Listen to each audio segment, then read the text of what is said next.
Keezhoote Raman Pillai Balakrishna Pillai was an Indian politician who served as Minister of the State of Kerala in India, holding portfolios such as transport and electricity.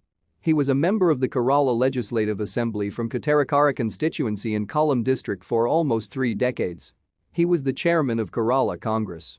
Throughout his political career, Pillai remained a controversial figure in Kerala state politics.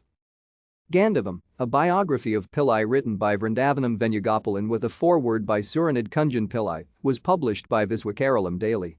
Pillai's autobiography was published by DC Books in 2011.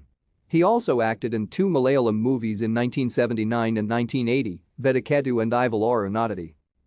Balakrishna Pillai was born on 3 April 1935 in Valakam near Kottarakara in Kollam district as the son of Keezhoote Raman Pillai and Karthayani Amma.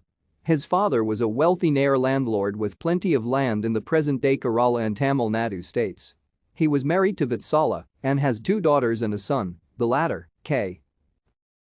Thank you for watching. Like and subscribe if you would like to view more of our videos. Have a nice day.